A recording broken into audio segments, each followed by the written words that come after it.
take this opportunity on behalf of the entire leadership of the National Democratic Congress and on my own behalf to extend to you and all Ghanaians healthy New Year wishes.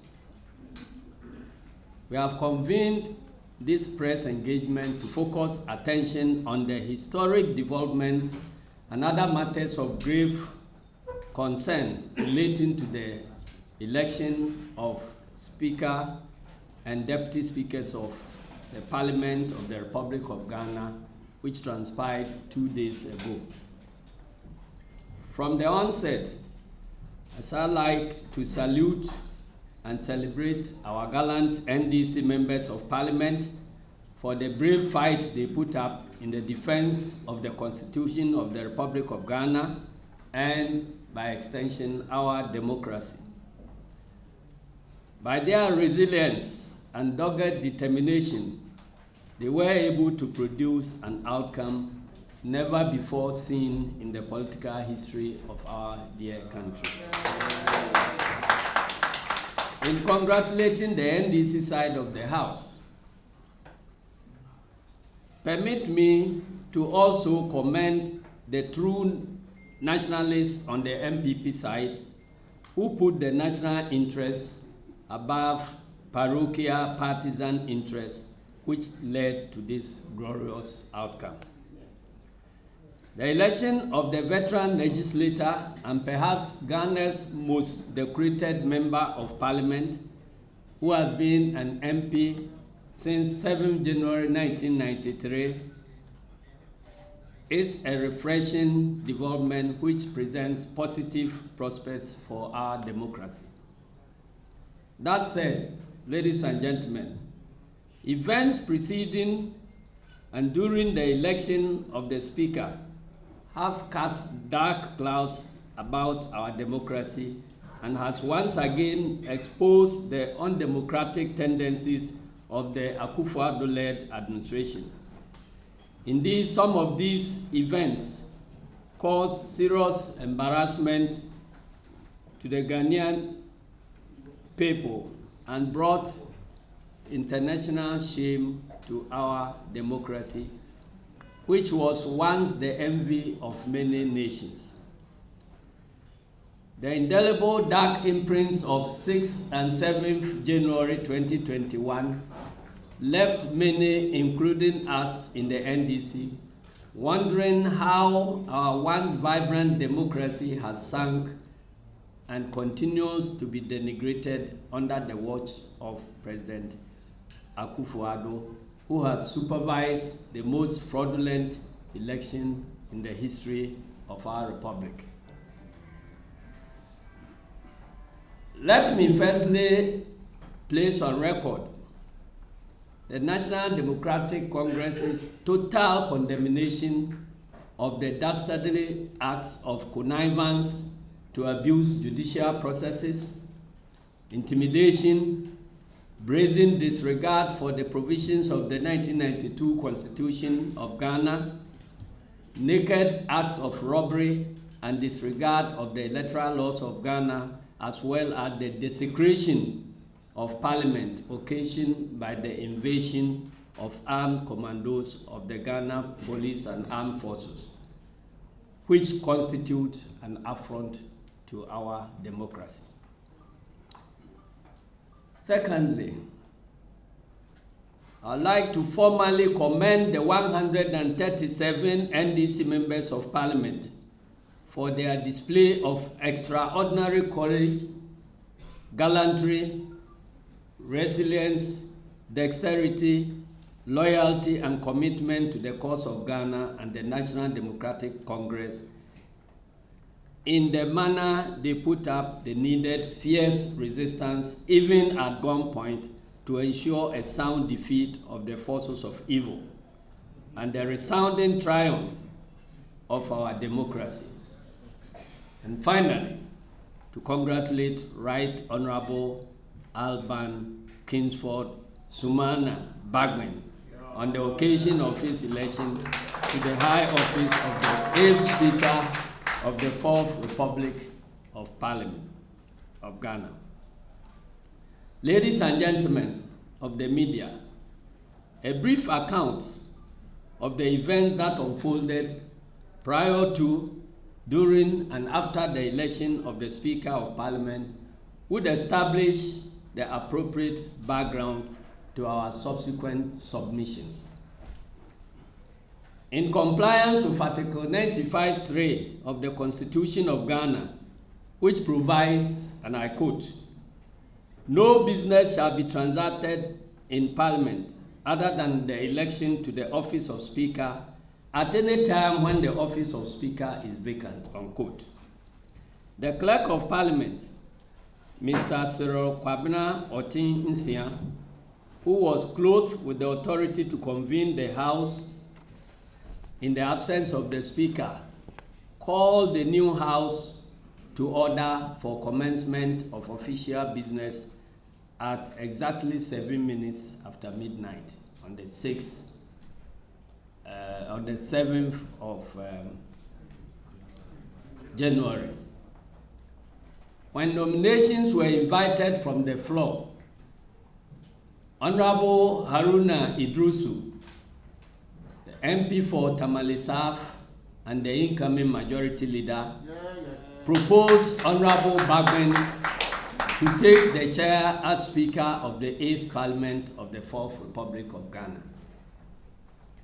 Honorable Muntaka Mubarak rose to second the motion, but in a bizarre twist of events and in clear breach of the standing orders, the Clerk of Parliament, who was then presiding, recognized Honorable Afenyo Markin, the MPP MP for Efutu, who rose on point of order. Honorable Afenyo sought to find out from the clerk whether he had received service of a Cape Coast High Court order restraining the MP-elect for Asen North from being sworn in as a member of Parliament.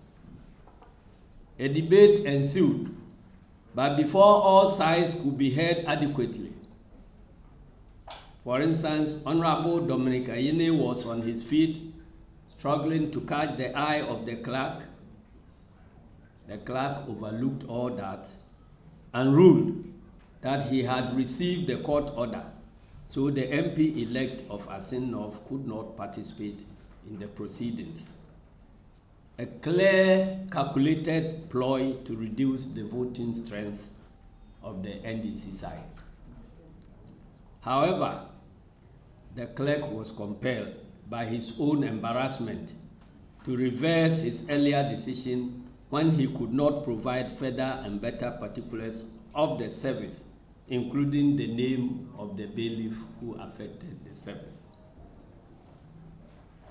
At this stage, it became clear that an MPP official actually served the clerk with the court order and not a court bailiff. It is the considered view of the NDC that this act of connivance by the Clerk of Parliament constitutes serious misconduct on the part of the occupant of the high office of the Clerk of Parliament of the Republic of Ghana and must not go unaddressed. It is a big shame, ladies and gentlemen, that the Clerk of Parliament scandalously lent himself as a pliant tool in the conspiracy to reduce NDC's parliamentary numbers and gave the MPP an unfair advantage in the speakership election. How an order of injunction was allegedly dispatched from Cape Coast at 4:44 p.m. could be served on the Clerk of Parliament at 4:55 p.m.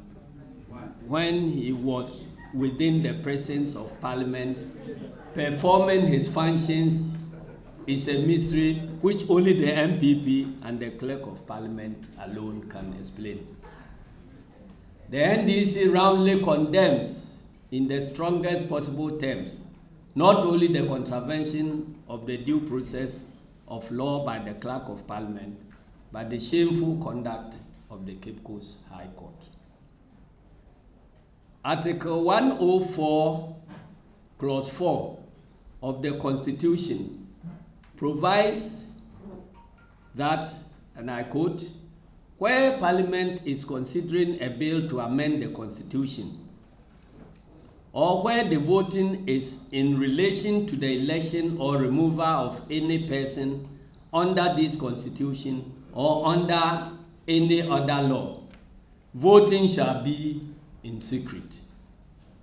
This provision was read and explained to the House before the commencement of the voting.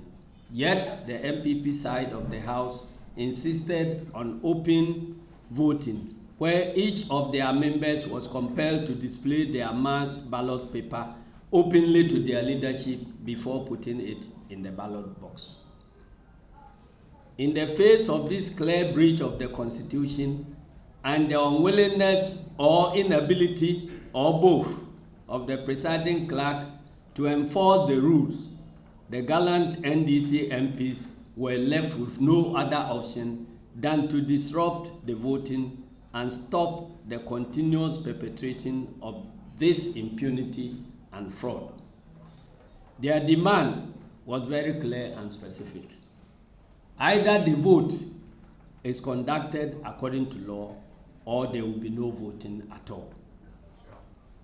When it became clear that the MPP side could not have their way in flouting the rules, the MP for Bimbilla, an outgoing Minister of Defense, ordered armed commandos from the military and the police, with the shameless assistance of Substandard Kwesi Ofori of Greater Accra Police Command, to invade the House in order to intimidate and push away the gallant NDC MPs who had occupied the center of the House to prevent the vote rigging.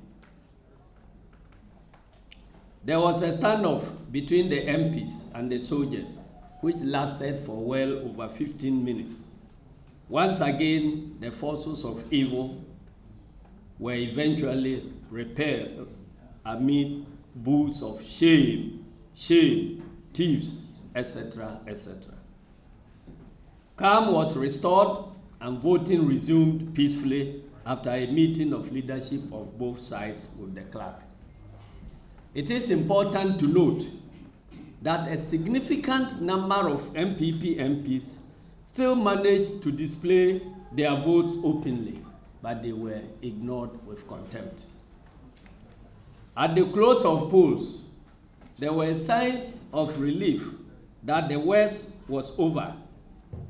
Little did anybody conjecture that the most disgraceful action in the history of parliamentary practice in Ghana was about to unfold under our very eyes.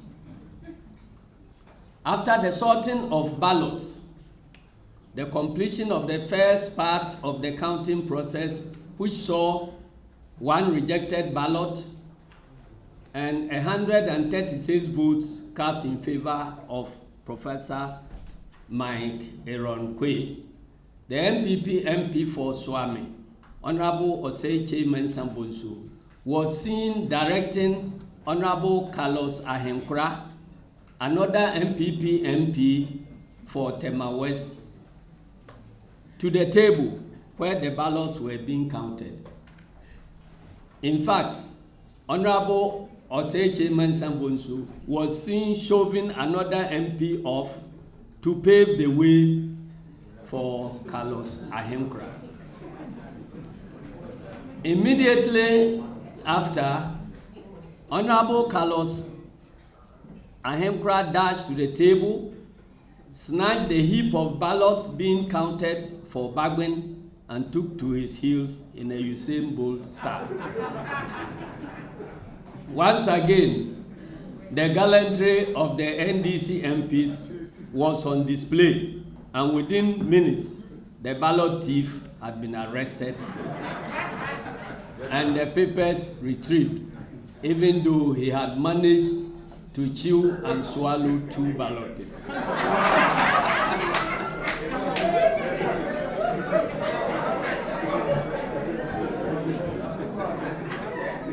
Surprisingly, surprisingly, the same leadership of MPP who had orchestrated this daylight robbery in Parliament unashamedly began calling for annulment of the election on account of the ballots having been tampered with. You go and steal ballot papers, and you want somebody's victory to be annulled because of your thievery. This is exactly what played out in Sene West, where the MPP youth organizer snatched a ballot box, managed to break the MPP seal on the box. When he was arrested, and both the Electoral Commission and NDC accepted that the ballots could be counted, the same MPP people came demanding that the box had been tampered with, so it cannot be counted. And when the matter went to court, when the thief was sent to court, his senior official, the deputy regional chairman of MPP in Borough region, was the lawyer to defend him. When that defense failed and the thief was jailed 3 months for tampering with the ballot box, then they came back and tried to prevent the counting of the contents of the box through a court injunction. Fortunately, that did not succeed. The same way as Bagben's attempt to spoil Bagben's vote did not succeed. And so the NDC MP in Sene West had to be declared the winner, the same way as Right Honorable Abam Bagben has also been declared the winner. The MPP demand for a rerun of the elections and the counter demand for the declaration of Honorable Bagben as the winner led to another 2 hours of stalemate before eventually evil had to succumb to the forces of democracy.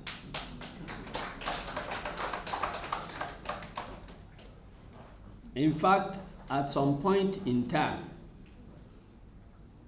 the MPP were demanding that before Bagben could be declared the winner, we should accept a joint statement indicating that Professor Mike Okwe withdrew from the contest and there was no election at all.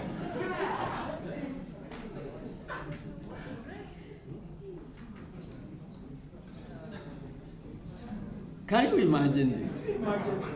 Everybody in the world saw the election happening, saw the ballot papers being stolen, and you want us to come and embarrass ourselves, or rather to share in your embarrassment with a common statement that the election didn't take place and Mike Okwe was never defeated and that he withdrew eventually to allow Bagben to go. Some of us insisted that Mike Okwe had lost the elections and let the whole world know that he had lost the elections because he was warned. In fact, I did warn him that he was too old to be a speaker.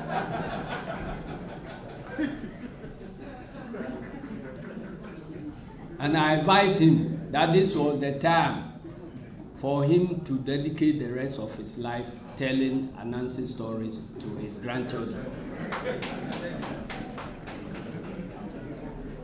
He didn't listen, and he went in for the contest.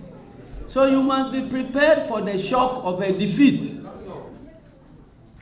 That's all, nothing more, nothing less. So we are happy that the truth eventually prevailed. And some of us didn't understand why a clerk will conduct elections only for leadership of parliament to declare results. We insisted that the clerk must declare the results of his own elections. If he's proud of the election, he should say so. And that was done.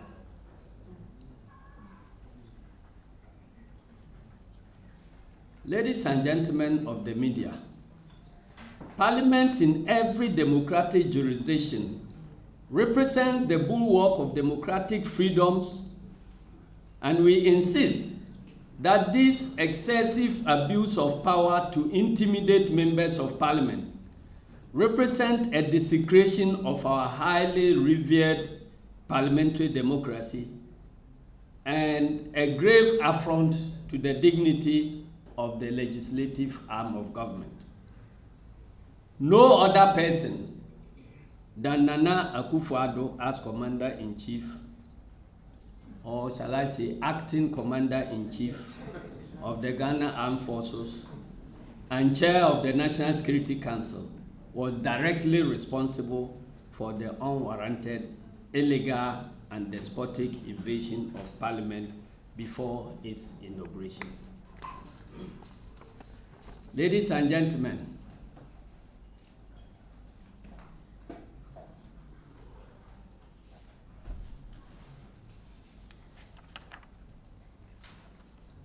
on the night of the election, specifically as midnight approached, one could see at play all the condemnable acts of violence, intimidation, abuse of the judicial process, misuse of the Ghana Armed Forces, and the destruction of once revered state institutions that characterized the just ended December 7 presidential and parliamentary elections. What happened in Parliament from January 6 to 7, 2021 was simply God's way of bringing life to all Ghanaians, feely. The infractions and crimes the NDC had been complaining about since we went to the polls. The MPP's penchant to ignore due process, set the rules aside, and use brute force to have its way has now played out before Ghanaians and the international community feely. We would like to urge the newly elected Speaker and our MPs to always remember the hard-fought victory of that night and ensure they put the national interest first at all times. Ladies and gentlemen, the sad spectacle we witnessed in Parliament were just a repeated snapshot of what took place across the length and breadth of the country during the general elections held on December 7, 2020. The use of armed soldiers at various polling stations and constituency collation centers, snatching of ballot boxes, intimidation, harassment, and in some cases, killing of innocent, unarmed civilians in cold blood was what characterized the elections of 7th December 2020. The circumvention of due process, as we have witnessed in the election of a Speaker of Parliament, was played out in the form of plain thievery and systematic rigging, culminating in the flawed and fraudulent declaration which the NDC is challenging in the Supreme Court. As the world witnessed the ugly events of speakership election and the subsequent vindication of truth, we are quite confident that it is only a matter of time before the truth once again prevails in the matter of the 2020 election petition filed by our presidential candidate in the 2020 presidential elections, His Excellency John Dramani Mahama. It is our hope that when the outstanding issues regarding the disputed parliamentary results, such as Techiman Saf, Sevioso, Hohoi, Takwan Suaim, Zabzugu, etc., are satisfactorily resolved, there will be a clear NDC majority in the 8th Parliament of the 4th Republic. Meanwhile, the NDC is calling for a full parliamentary inquiry to be instituted by the Speaker of Parliament into the unfortunate events of the January 7th, 2021 in Parliament, particularly the invasion of the Chamber of Parliament by gun-wielding military men with Azubu marks and the snatching of ballot papers by now dishonorable Carlos Ahenkra, and to punish all those who are found culpable in accordance with the laws of this country, including the conduct of the Clerk of Parliament on that occasion, and to forestall any such occurrence in the future. How the Marshal of Parliament allowed the security of Parliament to be breached by people who are described in parliamentary parlance as foreigners on the floor of Parliament. If you are not a member and you enter there, you are a foreigner. So how the Marshal, who is in charge of the security of Parliament, allows his domain to be invaded in such a matter must be a matter of inquiry, and those who deserve to be punished must be punished accordingly. Whilst at it, let me state clearly and unequivocally that notwithstanding the inauguration of Mr. Akufo-Addo as President of Ghana, the NDC shall not, and I repeat, shall not recognize Mr. Akufo-Addo as the legitimate President of the Republic of Ghana until all the issues surrounding his flawed election are satisfactorily resolved.